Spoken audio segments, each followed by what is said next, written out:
Oh, God. Hi, everybody. This is my husband, Ihor. I decided we were going to do a joint review today. Well, we didn't decide. One person decided. Yeah, I'm the boss.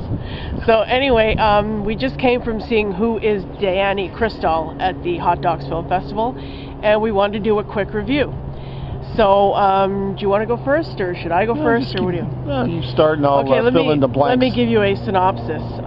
If any of you are film buffs, you will probably know Gael Garcia Bernal. He's a Mexican actor who is in a couple of pretty famous films, like oh my God, now my mind has gone blank.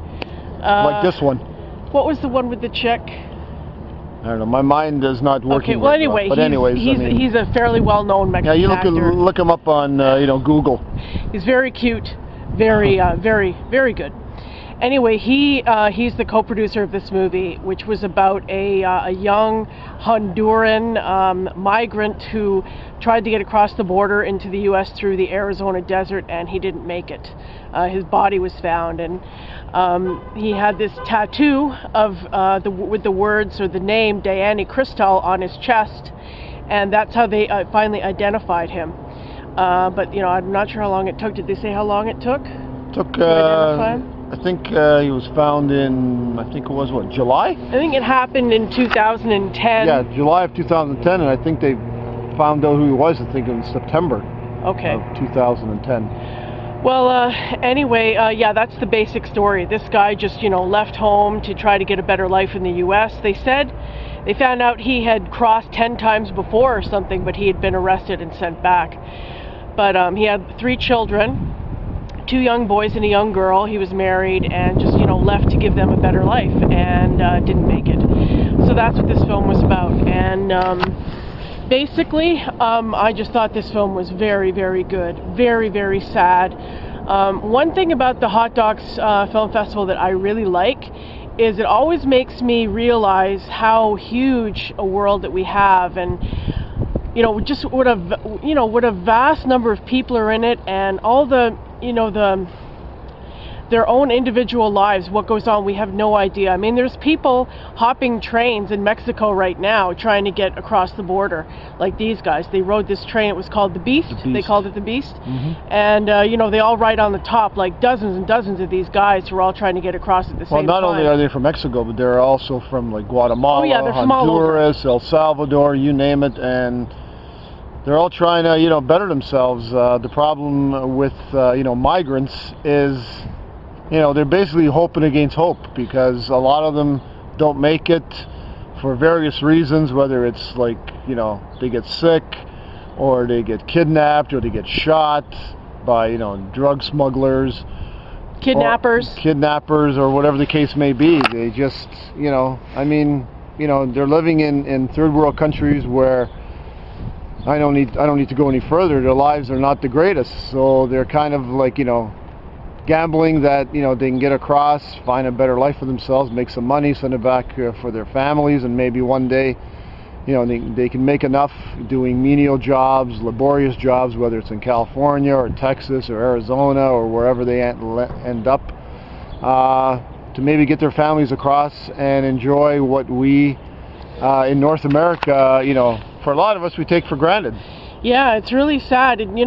This film really brought home to me. Again, when I see movies like this, like last year there was another one about the guy who was wrongly convicted in some South American country, Peru, or I can't remember where it was, but he was wrongly accused of murdering this girl or a couple of girls, and he was in prison for like I don't know how many years. And I mean, the justice system there is so corrupt and so. I mean, it's corrupt in the U.S. and Canada too, I'm sure, but not to the extent that it is in these third world countries where, people get, bribery is just like, a way of life. Right, and, there is. And it just, we complain about, things over here, but when you think about the way other people have to live and the kind of conditions they live in. It's 5 times worse. Anyway, yeah, this movie was really, really, very simple story, just trying to track down who this guy was, and they finally, traced him because he had been arrested, and they took his fingerprints from his corpse, They found out who he was and, from the database and all that. they but have so now. many of these guys, like thousands of these bodies, just go unidentified, and they sit in a morgue like year after year, like nobody knows who they are. And then later on, they get cremated. Yeah. Because they can't identify them. Nobody takes responsibility for them. And one thing about this movie that you very rarely see in a documentary. Now, I don't pretend to see a lot of documentaries, but I've seen enough of them. Is that this particular film did not feel like a documentary. No, it didn't. It was actually kind of felt like a sort of a non-fiction fiction movie, which documents this struggle of this guy trying to get across to the U.S. for a better life. Very sad movie, one of the saddest movies I've seen. And the thing that makes it even more sad, it's true. It's a true story. Yeah, Gael Garcia Bernal, he played the guy. He retraced his steps. He actually went, I guess, found out where he started from and made his way over to the, border, to the desert and that. And he, actually retraced his steps. So he saw him in the film going from place to place and meeting all these other migrants who were trying to get across and, talking to them and all that. Yeah, it was just really, really good. That is what is so great about this film festival. And you guys, if you get a chance, you should all go, come see some of these movies, because it really, it opens your eyes to what's going on in the world, like in a much different way than just reading it in the paper or seeing it online in an internet story or something. Yeah, it just it makes, it gives a meaning to, what life's about for a lot of these people. We complain that we struggle with money problems and debt and all this other stuff, but when you see, people in third world countries, no comparison. I mean, it's not even a comparison. I mean, we could bitch all we want, but you know what? You want to be in their shoes for a while? Right. I don't think so. Yeah. So, anyways, I guess we'll end this here, because I don't think I have a lot of battery left in my computer.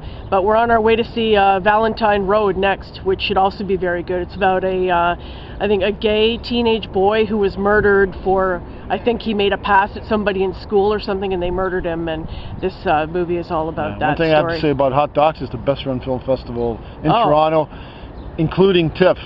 Yeah, it's marvelous. It's done really well. They have everything like down to a T here. Yep. Lineups, everything. So do yourselves a favor and see something worthwhile. Yeah, it's really good. Okay, so we'll see you guys later. Bye bye.